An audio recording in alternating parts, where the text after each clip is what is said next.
Peace world, I'm your host, Vaughn, and you're watching Rhetoric, a lifestyle show dedicated to the emerging in the artistry of food, fashion, and music. Thank you for tuning in. Your support is definitely appreciated. So today I'm sitting with owners Kevin King and Cordell Lochin from the fairly new trendy spot, Esther and Carol. I had an opportunity to sit with both to discuss their first joint venture, amongst other things. It's a segment you don't want to miss.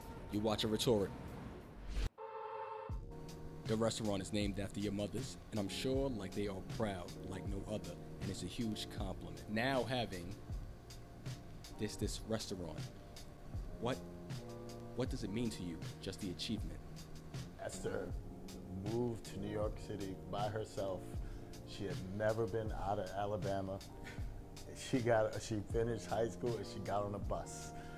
12 years later, she started having kids. So she had 4 of us. And she raised all 4 of us by herself. I mean, at the start, we were in a 1-bedroom apartment in a brownstone in Harlem. Like and it's, I look back on those times and I think it's like, I didn't actually realize that we were poor. We just were. And so, now it's as an adult, doing something for them because of what we grew up to be because of them. But then seeing how they glow when they walk in here, it's unbelievable. Cordell, your mother being Trinidadian, immigrant, come over to the States to better her life, which she did. My mother was a stylist and designer for Grace Jones, Luther Vandross, Whitney Houston. She's had a great amount of success being born on a dirt road, having to walk a mile to watch a television, to coming to America and making a life for herself in the States. I think it's only proper that I try to do something decent with myself. What you're doing is tremendous, especially being a man of color and stepping into that lane, so you're a great example for plenty of us out here. First thing I think about myself is I'm a man, and I try to accomplish things as a man. Then I try to get a taxi or hit certain walls in that accomplishment. I'm like, oh, by the way, you happen to be a black man. So you're going to have to work a little harder, work around things, and, it makes things a little more difficult, obviously, but it's first seeing yourself as a man, knowing that this is what you could do as a human. It just means that I've made another step, and as I'm making that step, I see how much further I have to go, how much further we have to take the restaurant. There's never a true feeling of total accomplishment or satisfaction, if you can say. There's just a feeling of I've been opening the doors to make more work for myself. Now, you guys been friends for about 20 years plus. Yeah. Yes. 20 plus, yeah. Now, what was the genesis of that? Like, how did the friendship come about, and how did it lead you to this point now? Oh, I hated this too. No, I'm kidding. No, I saw his girlfriend when we first met. No, I'm joking. We have a really good friend, Everton, who I met my first year of college.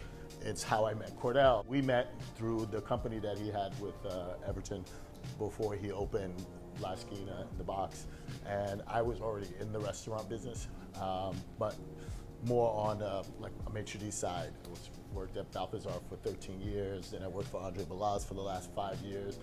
And then it came to a point where he wanted to open something, I wanted to open something. In putting that together, we can work together in a way that a lot of people can't, because he can make so many things run in this place while I'm, doing the support part. Well, I was thinking that because, now this is your first joint venture together, right? So, I mean, what's the difference of now having something of your own and working in nightlife and just the food industry for a decade plus? Has there been any unforeseen challenges maybe that occurred now having Esther and Carol? And every day there's challenges, whether it be a pipe that breaks or an order that doesn't come, or there's always going to be things that you don't see. So it's like you kind of wake up being ready for what's gonna hit us today, because we're gonna get hit with something. Because it's been too long that we haven't been hit. We've had 4 good days, so something's gonna happen today or tomorrow. So that's just the nature of owning a business, but it's the price you pay. Why do you think New York City just have such a hard time? Restaurant scene have such a hard time with just keeping longevity? Rent. It would be the first and foremost. And then just the cost of doing business. In general, restaurants are just a very difficult business. Also, when you add the fact that so many people move out of Manhattan, and there are actually, if you go to Brooklyn, where there was not even a third of the restaurants that exist now, so you don't even have to actually come to the city in the same way you did 10 years ago, 20 years ago. What do you do to maintain and allow Esther and Carol to keep moving forward throughout these years? Consistency. It's consistency. It's everything from the food to what goes on in the lounge to the service, and making sure that because we offer so many things in one place. I mean, I couldn't tell you another restaurant downtown where you can come have dinner, and then from dinner go down and see live music, and then stay for a DJ, and then you have a takeout all under one roof. And and just taking care of customers, treating the place like we would our home. It's like our mothers would treat their guests coming into their home. The downstairs, I mean, it adds to the place tremendously. It has this 70s vibe with the full-on recording studio. I mean, you can't find these things damn near anywhere in the city, but you guys have it. My question, how does music, influence you guys? And what does it mean to just have that space downstairs? Well, the thing what we wanted to do was we wanted to make a total evening playground, a one-stop shop for an adult. We want, whenever you eat here, you go downstairs, and whether you're going to see a comedy show, whether you're going to see a band, whether you're going to see a variety act, whether you don't necessarily know what you're going to get, but you know you're going to get some very good quality talent.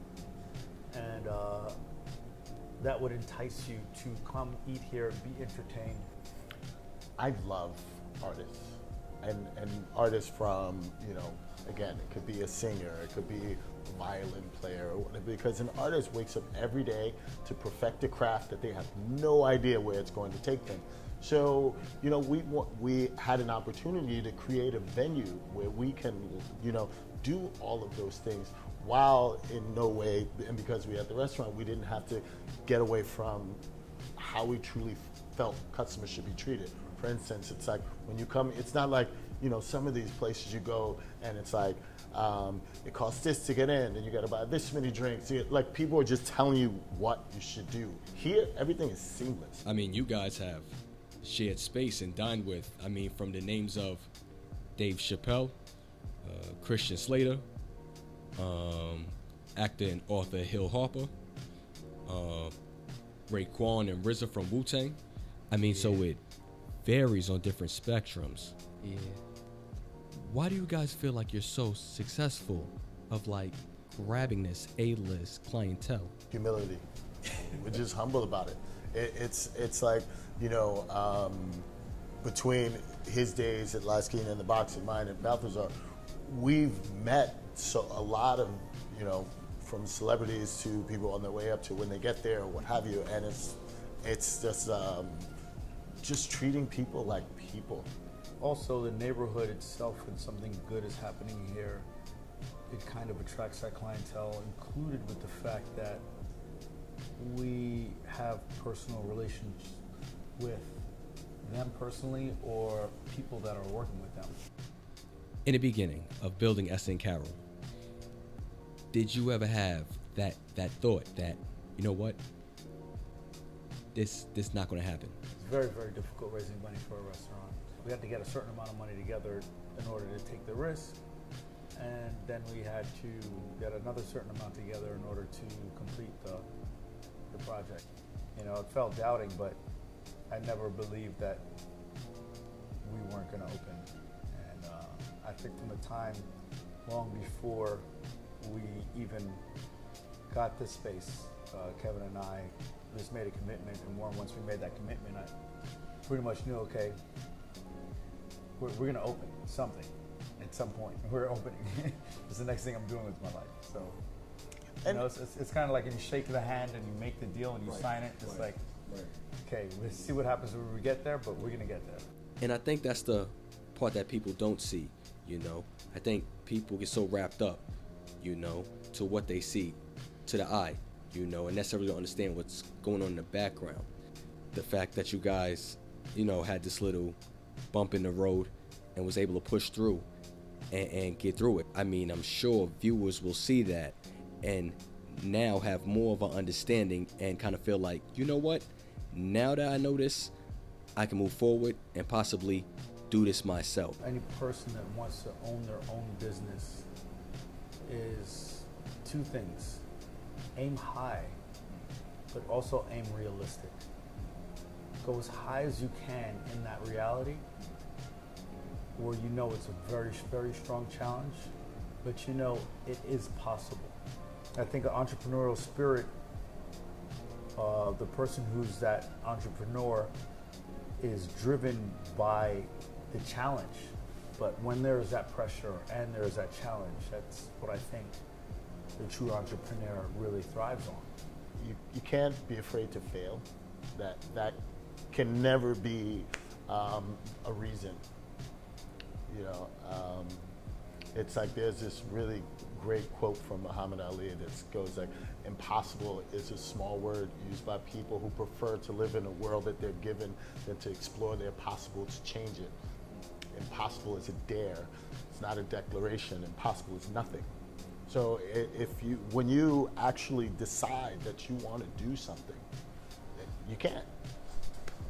I think that's the problem. I think often we live in, like, we have this self-doubt, you know, often our minds get the best of us and, you know, allow us to believe that we can't aim that high because of certain circumstances. So, I mean, I'm sure viewers can truly appreciate what you guys just said just now.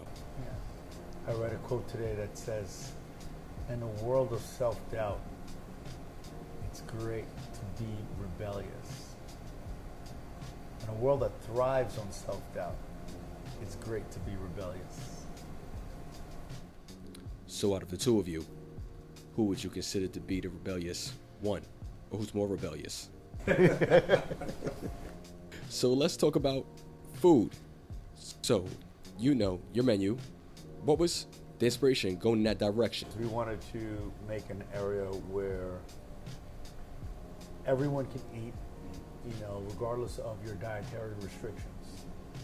So if you're dairy-free, gluten-free, if you don't eat, you know, if you won't eat USDA beef, you only eat grass-fed, that you can come here and you can actually have a meal.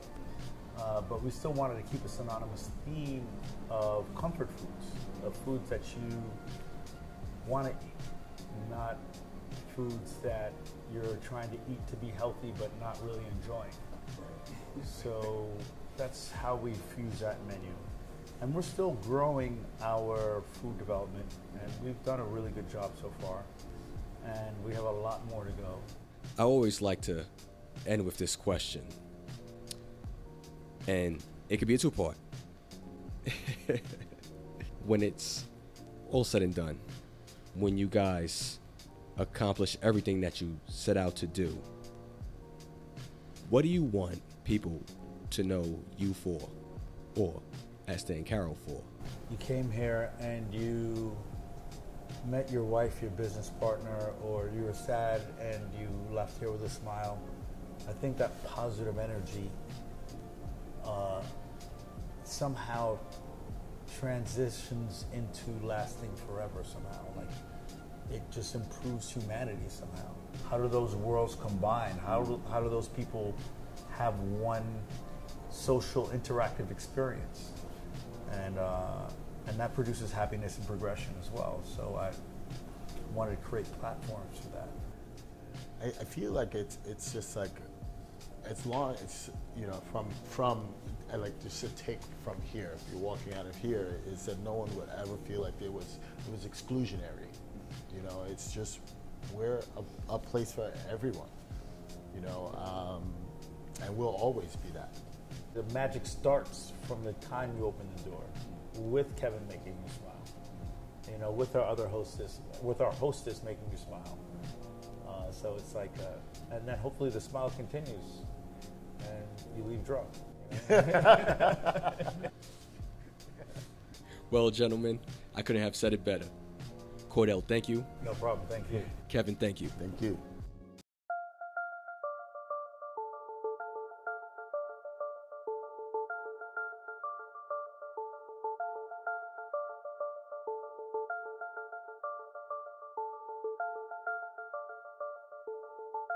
Yo, just cool out. Podium music. Podium music. Damn, I spit that lism to whoever. Run down on whoever. Ask me how I do, I'm doing better. Pink palette jumped over new era. Hold on. Oh, that's your baby mom forever. She don't speak the same when we together. She don't say your name when we together. Damn shame, you gotta do better. I know Lil Toya from the Brownstones. All you other niggas get a dial tone. She gon' do it for me when the blinds closed. I know I can hit it with my eyes closed. She know I just landed on a late flight. Creep through on a late night. Swing through, got my lengths right. Pink guard out before the daylight. Oh yeah, I'm moving like I got a deal. Oh yeah, I'm politicking for a meal. Oh yeah, I put the homies on for real. Oh yeah, I sound like Manny Fresh for real. And that's a big time move, dread nigga from the Hague. I pour some liquor out the bottle for the homies in the grave. I know the feds came and got him, I ain't seen him in a while. I pray to God that the lawyer code and he don't blow the trial. Yeah. Oh, I'm in it, I know I'm in it. She admitted, she independent with no co-defendant. I admit it, I'm in the town, it's going down. I'm en route, don't even try to tell me slow it down. In the party, she don't know drama, but she case slaying. Got a gig, she got some money, but she ain't paying. All winter, she braiding hair and she waist training. All summer, she blowing money and she vacating. Stay low out the way, girl. Stay low on your waist, girl. I say, love, you gotta wait for me. She say, love ain't gonna pay for me. But I run down anyway, girl. I run down on your waist, girl. And I say, love, you gotta wait for me. But she say, love ain't gonna pay for me. Damn, she pulling tricks like David Merrill. Ask her how she do, she doing better. You can't tell her nothing when I hear her. That's 100 selfies in the mirror, hold up. I pull up stopping on a dime. Your girl on the wine. It's your girl on the line. Run down, sliding from behind. Word. Pull up, I can show you how it goes. Call a cousin, tell him it's a show. I'm bulling with the homies on the road. I'm cooling with the neighbors from the low, right? There's nothing you can say about them. They're my brothers, I keep them close, don't even play around them. They ain't saving, don't even try to put a cape around them. She ain't loyal, so how the fuck you put a ring around them? Stay low out the way, girl. Stay low on your waist, girl. I say, love, you gotta wait for me. She say, love ain't gonna pay for me. But I run down anyway, girl. I run down on your waist, girl. And I say, love, you gotta wait for me. But she say, love ain't gonna pay for me.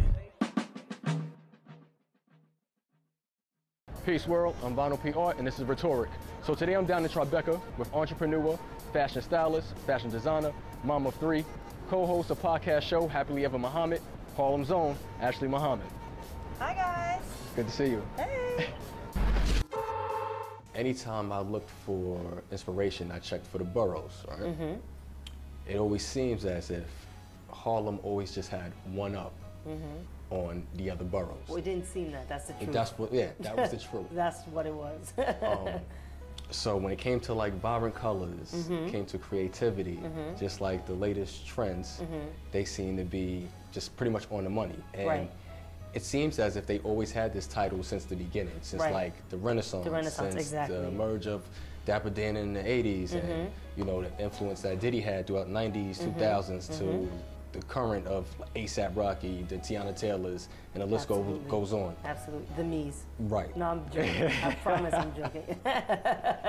Why do you feel that, I don't know, Harlem has been so influential throughout time? Because they say, like, you know, outside of New York, there's no place like New York. Inside of New York, there's no place like Harlem. Right. And it's very true. Do you know what I mean? From the culture to the aesthetics to just the vibe of Harlem. What was the introduction to you getting started into styling?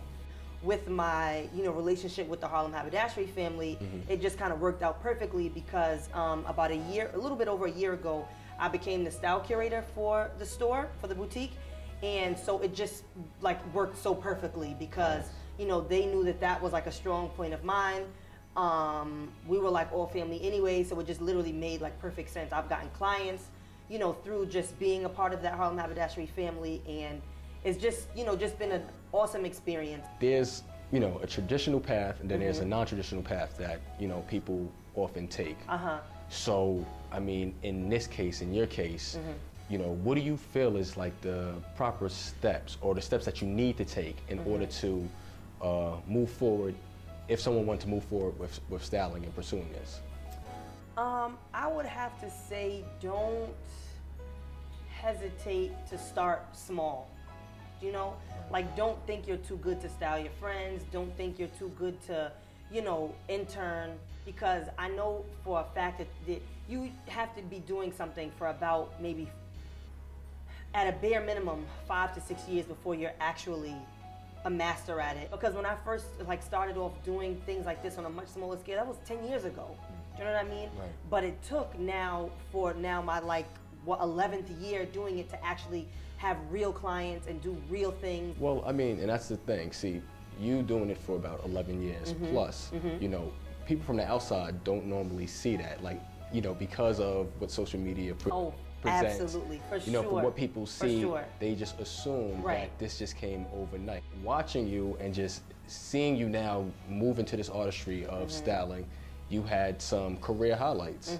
You know, you worked with Cardi B for SNL. Yeah, so we did her dancers for SNL, Jimmy Fallon, where she co-hosted. She was like the first ever co-host, and both weekends of Coachella. The year prior, I was like trying to save money to get to go to Coachella.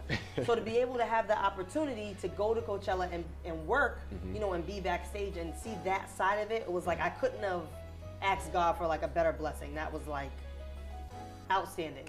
Now, you also worked with Winnie Harlow as well, right? Yes, so actually I'm very close with her stylist. His name is Jason Rembert. Okay. And so he has me like a part of his style team when he has like big events for her, because he has a lot of clients. So he allows me to be a part of his style team like specifically for her. And so we got to get her dressed for Met Gala, and then for the CFDAs. Like I just can't even believe that I'm in like some of these rooms that I've been blessed to be in within like the last 6 months are like crazy.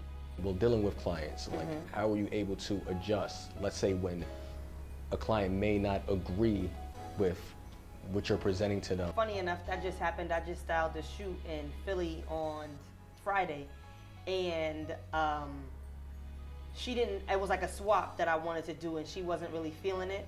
But you just make it very playful and like, you know what I mean? I'm like, let me do my job, like joking, you know, and I was, you know, I wasn't being, you know, the client is the client and you never want to offend or disrespect the client. But I just have to, you know, kind of remind them like, remember you hired me to do a job and I want to do that job for you. And I always say, well, let's just try it. Now, has there ever been a time where, you know, a client or someone may agree to your style and then make adjustments on their own, and by the time you're finished, it doesn't represent you at all? Now, as I'm like learning the business more and more, it's kind of like people are grown and they're gonna do what they want to do regardless. Right. You know what I mean? Right. And so you can't take offense to everything. Sometimes it sucks because if you think that they look horrible, Yeah. you're like, damn, and they gonna probably tag me in this picture, and they're gonna be like, I styled them, and you're like, I don't know if I want to take credit for that. But you know, what can you do? You Right. know, you win some, you lose some. As far as fashion designer, right? Speak on it. You don't claim it, but in all reality, I mean, you are a fashion designer. Well, thank you. I mean, I guess because of the designers, I guess that I look up to, because I haven't amassed yet something like what they have, I just kind of don't consider myself that. I just really think of myself as more as of a creator. I'm just a creative. I'm a free thinker. I think of something, I, you know, go to the lovely people over at 5001 Flavors and they create it for me, and I wear it, and I'm just blessed that people like it. Building the brand Eyeconic, I'm sure, you know, in the beginning, it was, you know, it was an idea, right? That eventually turned into a reality. Right. Now, when creating this reality, I'm sure that there was a time where it possibly could have been a struggle. For sure. How did the struggle of building your brand affect you? It affected me in a great deal. When you decide to become entrepreneur, I guess ideally it's best to do that when you don't have any children. And when my husband and I decided that that's something that we were going to do together, but it was going to be me that was like spearheading it, we had three.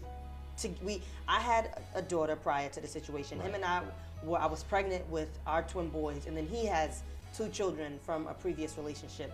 And so it was very scary. I mean, there was a time when we literally ate like pancakes every day, because a box of pancakes is like $4, and all you need to add is water. And whether we had syrup or not, we knew that we just, listen, pancakes is what we're gonna eat, and that's just gonna be that. And it was like a solid stretch where that was like the reality, you know, of our situation. But I think it made us that much stronger, and I like to overshare on social media because I want to show people that you can come from, you know, someone can come from exactly where you come from. They can, you know, go to the same schools, grow up in the same shitty projects as you, and really try, even if they don't succeed, to really make something of themselves and want a better life for themselves and for their children. I mean, this was one thing that I appreciated about you. You know, that's what stuck with me, just being able just to kind of just step into your everyday life and just see how you are with your kids. You know, see how the way you are with your husband. You know, it definitely was motivation because it didn't seem far-fetched. I even thought that it was like too far-fetched to ever be like a reality for my life. Most people would think, especially after having children, oh, you're done. You know what I mean? Like, you think like, well, I have this amount of kids and, you know, my life is pretty much over. I'm just stuck being a mom for the rest of my life. But I tell my children, I tell my husband, I'm way more than that, you know? And so I'm never gonna be pigeonholed in this box and I'm only gonna be a mom for the rest of my life. No, there's other things I wanna do outside of fashion. I'm gonna be a radio host too. I'm gonna surprise the world and do that. Like, I've never seen a stylist who's also a radio host. I'm gonna do that, which is why me and my husband, you know, started the podcast. Like, I wanna break down every wall that people think that you can't do something because you're stuck in this one box. No, don't stick me in that box. I'm gonna break it every time. The podcast that you have, right? The Happily Ever Mohammed. Yes. What was the genesis of that? Another goal of mine is to be a radio host.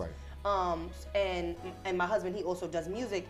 And so it just was very natural. Do you know what I mean? And so we were like, how can we get our message, to the masses and get our thoughts on different topics and different things? How can we get those things out there?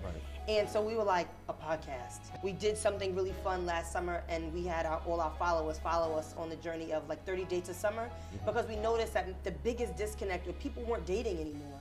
You know, people weren't like going out. People weren't, you know, they weren't living life with their partner anymore. They let the troubles of kids and work and everything just amass and bog them down. We're just a lifestyle couple who's not afraid to share our experiences being married, our experiences being a couple, you know, him having children prior, the relationship, the issues that come with that, me having a child prior, the issues that come with that, and just trying to build this beautiful blended Black family. Tell me about the kids. I mean, the kids are amazing. The kids are a lot. My daughter, who is from a prior relationship. She is a teenager now, and she is a handful. You know, I love her to death. But this is that stage where moms and daughters, they don't always see eye to eye, and they don't agree on most anything. And they teenagers. Yeah, you know what I mean? They bicker, and you know, we argue and we bicker and we don't really get along all the time. But I felt like if we did, I wouldn't be doing my job. Do you know what I mean? Right. And eventually she'll grow up and she'll know that all I really wanted was the best for her, period. You know what I mean? And then there's Jetson and Nova, who are our youngest two. They're twins, and they are like the best thing that I could have ever asked for in life. Now, there was a situation that was a few months back where Yes. a footage went out of, you know, your boys, your twin boys. Yes. They, well, I guess, kissing Yes, each they other. gave each other a kiss. They gave each other a kiss. And it seems as if you got hella backlash from that. I did. I absolutely did. So, I mean, touch on that. I mean, what were you going through in that moment? Like, how did you feel just knowing that all these people were coming for you for this decision? This day, there was no teacher in Nova's classroom. And so what happened was I told them right before I started rolling the video, like, Nova, guess what? You get to stay in Jetson's class today. And that's when he ran over and gave him a kiss because he was so excited. Oh, you boys are so sweet. And you're gonna have a good day, right? And are you gonna be caring friends? Very good. All right, guys, what about huggies and kissies from mommy?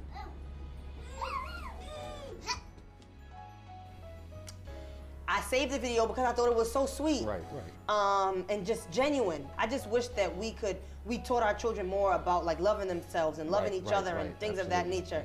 So I posted it to my Instagram, like my page, not my Insta story. And I put the caption something like, all you need is love or something like that. Like I got things from as far-fetched as I'm the reason, I'm what's wrong with the black man today. Mothers like me is why there are so many gay black men. And I saw it. It was like disgusting. It just showed you the monster that social media can be in a very good or a very bad way. People need to stop sexualizing children. Like there were people saying like, why would you let your kids make out? I'm like, whoa. To have two 3-year-olds and making out in the same sentence, that sounds crazy. Like, you know what I mean? So I'm like, there's a bigger problem here than this video. Even people that didn't dislike the video, they were like, you bugging, you need to just take it down. And I'm like, why should I? I don't see anything wrong with it. The people that see something wrong with it, they are the ones with the problem. I've never like had my parenting skills attacked in such a way that to make me feel like a bad mom because I didn't see anything wrong with my children loving each other. In the interview, you said, you know, people fight to fit in, but I was born to stand out. Yes, for sure. Tell me your take on it. That quote, it, you know, came from, you know, obviously my birthmark. You know, I'm blind in my left eye, so I don't look like, you know, everyone else. But that's a part of me. And that's a part of what, like I said, I want to leave this world with a mark, letting people know that it's okay to be yourself. It's okay to stand out. It's okay to not look like everybody else. It's okay to not dress like everybody else. But what's most important is to authentically be you, regardless of it all. When it's all said and done, you know, when you accomplish everything that you set out to. Yes. What would you like just the world to just know you for?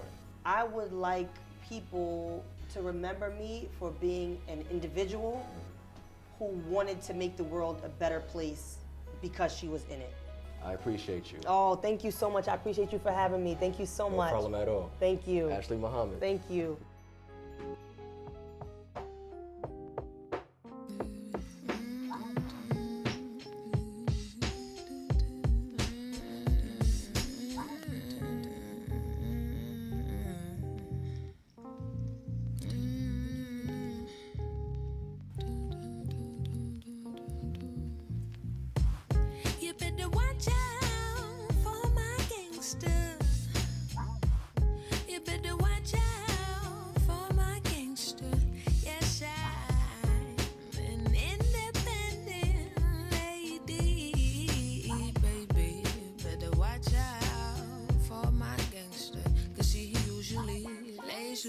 Focused on the payroll, but ayo, please don't give my nigga a reason. One wrong move and it's hunting season. I just wanna have a good time. I just wanna have a good time. Oh shit. Gangsta is you, man. Goddamn. I said goddamn. He's still with that thing with his jaw again. Is you, man.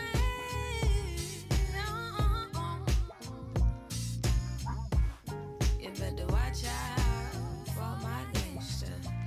He's my rock, my Glock in 2 hands. If it comes down to it, my gangster don't play around his lady, don't do it. Don't do it, don't do it, don't do it. He's my soldier and my superhero. Personal, supermodel. Would you believe my luck when I came across this gangster? He's got the perfect touch, baby. Put me in my place. Got me feeling things I shouldn't, couldn't. Gangster love this way. Goddamn, goddamn. You better watch out for my gangster.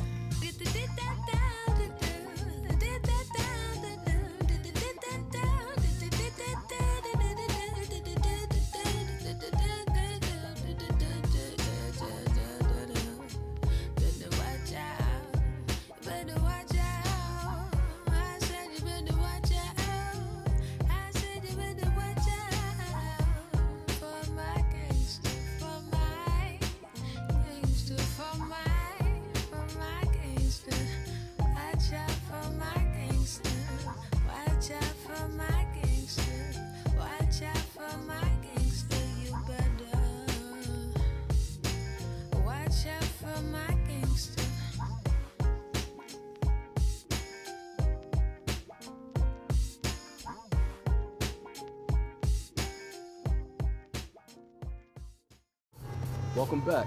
So today I'm in Brooklyn, New York, sitting with recording artist Vaughn. Now if you guys caught the first episode, he made a cameo with the Dead President's Freestyle. I'm sitting with Vaughn today, discussing his mixtape Groovy Baby, as well as the up-and-coming project, The Garden.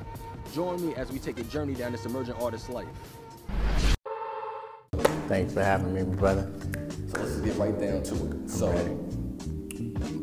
I like to paint the introduction for people that may not know you. So this is my experience of coming across you and hearing you for the first time. Your set is up, they introduce you, full crowd, and all of a sudden you just hear a voice. So we looking around, really can't see where it's coming from. The next thing you know, the crowd just kind of disperse, right? And here you are standing right in the middle of the floor. Your stool, your mic, and you just kick a brief acapella. Sometimes I lay on the floor and watch the ceiling fan spin, asking the good Lord, when will a man win? I mean, I know you got a plan and I know you got a destiny, but if you got a recipe, just fill a man in. And every day this week I had a call or a text telling me somebody wanna offer a check. Ignoring all the girls who be offering sex, cause them one night stands what I often reject. See, I ain't one of them rappers who be flossing a jet. They catch me chilling with Coach like they off for the bench. Lying to the people, but be often in debt, taking photos with their money when it's off for the rent.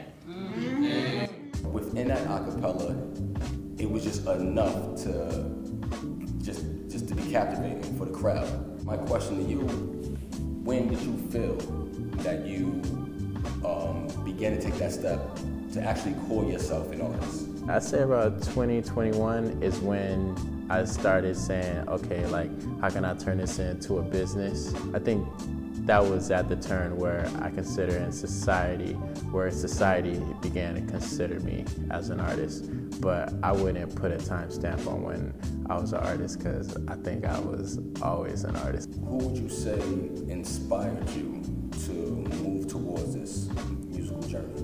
I'd say Andre 3000. Andre 3000 really showed, I think, my generation the bravery you can have, and you can knock down all the barriers. I also felt that from Mos Def.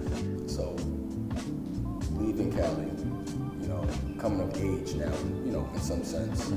You are now at the point of giving yourself the title of being an artist. You now want your music to touch people. You want to reach the masses. You make the transition from Cali to New York. Why? I moved here because I wanted to be near my mother's family, and I wanted her to be near her family. Her father had passed away a year before we moved out here, and that's something that touched me. I didn't even know the man. That's my grandpa. You know, I didn't even know him, and I'm like, if I had spent some time in New York, I would have got to know him. So what are all the things I'm missing out on? I love my family in Cali, but I spent 2 decades here. You know, let me go experience what the rest of my life is like. So that's why I came here. So now that you're based in the city now, yeah. What has that experience been like for you? Beautiful struggle. I'm currently a dog walker, which probably nobody knows and nobody would expect me to be doing, is walking dogs, but I love it. Before that, I was postmating. I was riding my bike down Broadway, cat in the Benz, opened his front door, seen him last minute, had no time to swerve, hit that, flew over the door, bike came with me, buses come in, scrolled out the way. Don't postmate. So, being from California, and I'm sure you see the way things are going as far as on the music scene in California right now. I mean, there's so many artists that are just having so much success, you know, between like the Kendrick Lamars, you know, Nipsey Hussle, Boogie, Anderson .Paak, and you know, the list goes on, you know.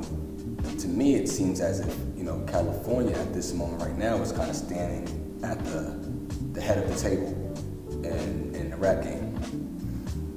Do you, like, regret making that decision of moving here? The fact that, you know, California is so hot in this moment right now? I'm not I understand you gotta be at the right place at the right time, but I just want to be where I feel inspired. As far as the music, I just want to be wherever I could create. Speaking of creating, how did it go with you just creating this mixtape? I wanted to make a mixtape first, right. You know. So I wanted that one that had those other beats. That when you hear this beat, you only think of my track. Not the one that you originally heard, no matter even if you did like it, but I always told myself I'd only get on beats that were popular if I would then take ownership over it. I wanted to do that, and I felt like I accomplished that. I got on some beats that I love.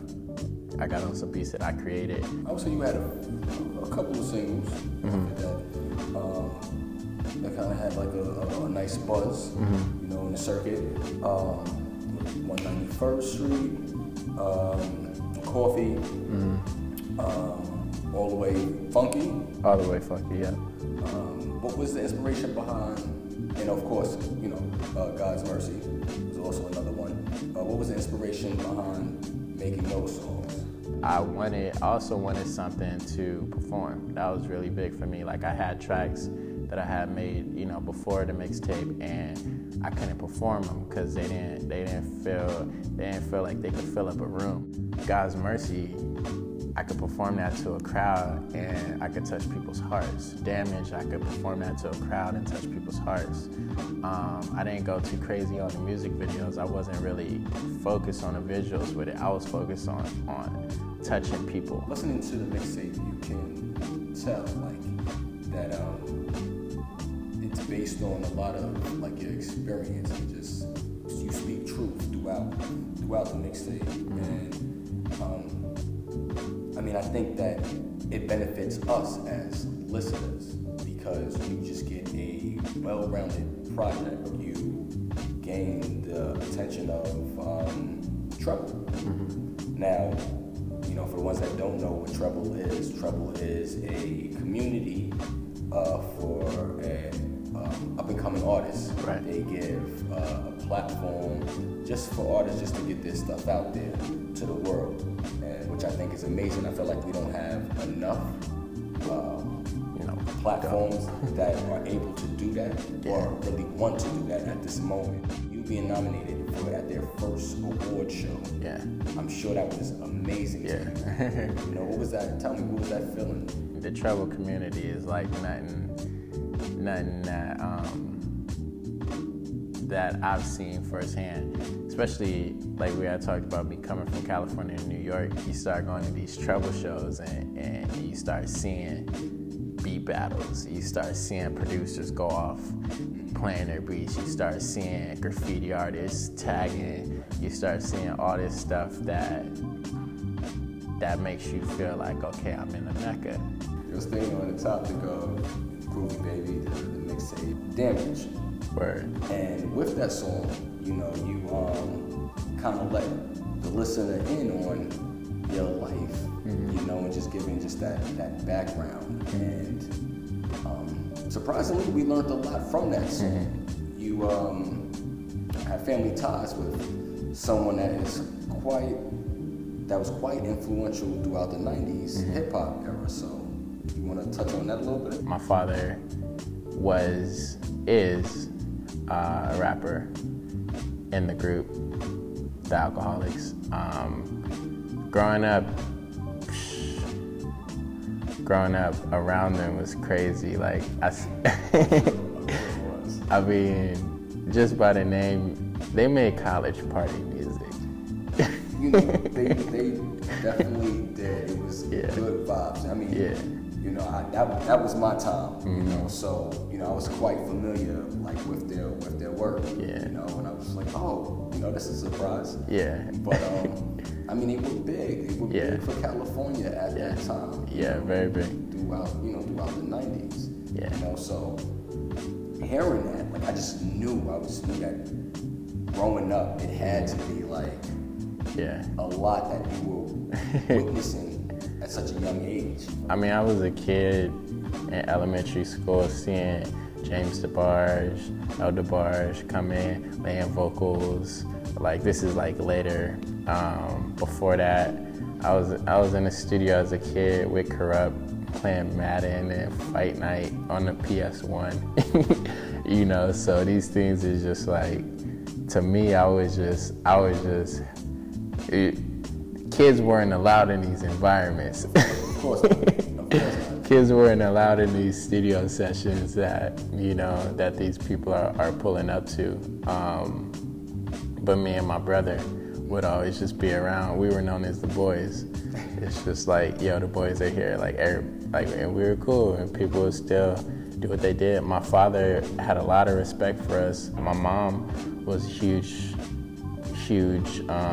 part of me understanding the industry as well. She worked with a lot of artists from Alicia Keys to Wu-Tang. She's a graphic designer. RZA would walk in the door and be like, yo, Misha, you got the graphics, you know, yada, yada, yada. And I'm just sitting there like, and I just like trying not to be seen, you know, and just go ahead and keep playing with my games. And then RZA leaves the office, run around the office and say what's up to Method Man, you got Jizza, you know, everybody. So to me, I was just a kid having fun with adults.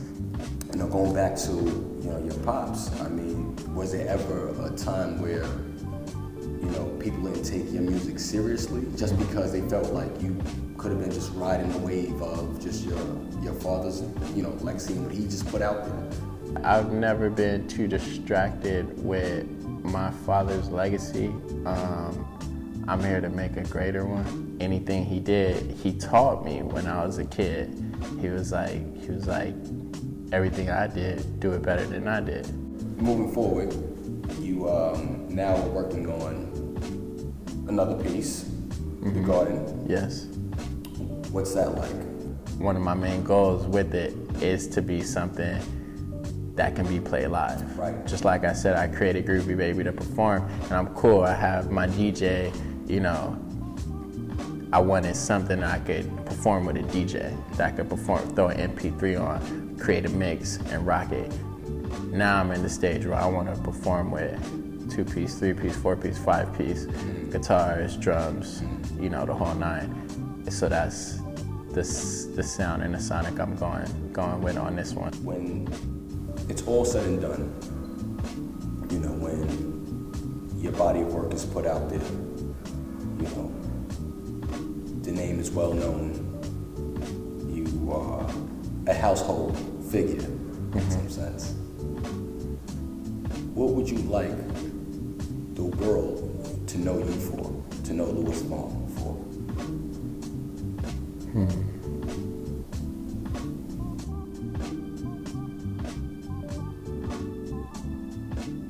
That's a good question.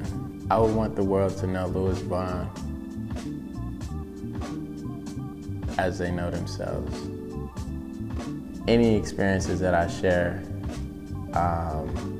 just want people to own as their own, and just know that we're all pretty much in the same boat.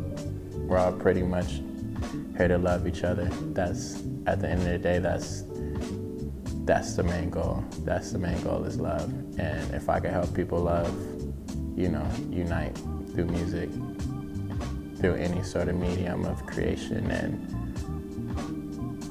I can consider my purpose fulfilled. And I'll just leave it at that. Louis, man. Thank you, Vaughn. Thank you, brother. Yeah, hands up, come on, bounce, everybody now bounce, come on, hands up, now bounce, come on, bounce, let me see you now bounce, come on, yeah, it's the ladies in the house tonight, right, it's my fellas in the house tonight, right, everybody in the house tonight, right, hands up, look, yo, hey yo, my style is fresh. If the money right, my time I'll invest. Even when I'm not my best, I'll confess. When I'm in front of the mic, homie, I'll impress. Yes, I'm known for piling checks and tracking hooks and stacking books. Kindle fires on the mic, y'all as whack as nooks. I got an ugly ass flow with attractive looks. When it comes to the game, those who complain usually complain. So I won't come to sing, never that, more clever that. Come again, who been messing with my game? Be careful on my stilo. Promoters let me get dough for free. Now that's a free throw, I'm very fast. Yeah, it's gonna be a great night. Everybody chillin' on a late night. Liquor got me feeling like a great white. Careful baby girl, cause I may bite you. She looking for, she glad cause she ain't got the bubbles in the champagne. Said if the groove is right, then baby we should make a move tonight. New shit. Everybody say new shit. This shit sound horrible, it's a bad mix, but we gonna fuck it up anyways, cause we rock stars. So that's when I woke up. I had left today. Yeah. Hey. Yeah. Action Jackson's favorite song, by the way. Yeah. I had trust and I woke up. I had lust and I woke up. It's a must and I spoke up. I had love, but you played me. Yeah, you funds, but you play me. You must think I'm crazy, yeah. I had trust, but I woke up. I had lust and I woke up. It's a must that I spoke up. I had love, but you play me. Yeah, you funds, but you play me. Yeah, you must think I'm crazy. Well, I probably am, considering the shit I did for free. A commodity, but you got to pay me to be me. None as hot as me. Let y'all niggas live for like too long. Shit, give me pills or give me feels. I'm role playing with a pharmacist. Got packs don't fit in screens. I was too fat to fit in jeans. She don't speak no English, but know exactly what I mean. I don't tell you dummies twice. I won't ask you niggas please. A full moon up in the sky when that's blowing through the leaves. So don't leave the crib at night. Not much safer in the light. Bitch, I'm high up off the. Bitch, I'm high up off of life. I had trust, then I woke up. Come on. I had lust, but I woke up. It's a must that I spoke up. I had love, but you play me. Yeah, you funds, but you play me. You must think I'm crazy now. Check, y'all hear me out there? Y'all hear me on the left? Hear me on the right? Alright, look. Yo, Let me take you to the late 80s, oh easy. Impalas, Swift and Tap, dipped out of Columbus. Moved to California with dreams that wasn't promised. Met with J. Rowe and King T, then they formed the Alcoholics. That was around the time when my mother met my father, and they had my older brother, and ended up at the altar. Now it's 9-2, I'm in the belly, in a gown, they sharing their vows, and it's when they saying I do. During the fall, they had their second child. The rap game done fucked up now. Well, you see, I brought them both together, so they swore that it was destined. Divorce is probably never in the question. Lesson, 1 week in their moms, it is 1 week in their dads. And seeing my mom cry made me really want to spaz. I'm seeing dad touring the world, he doing shows. But mama got hoes in the clothes. And they got 4 different kids, 3 different folks. We a black and white family now, like we different strokes. The attention that I got from my pops, it got me heated. The pressure that's applied from my mama got me weeded. I think back on all of the drama, how was I treated? I guess it wasn't inspiration needed, cause now I'm trying to do better. Yeah, imagine if I never knew better. Nah. Now my girl is 25 and the friends around the age are getting married, and she want me on the same page. She steady talking marriage and a baby in the carriage. The expression on my face tell her I ain't trying to have it. She tell me about the good looks and brains that they have it. You tell a kid that you gonna scare it, promise.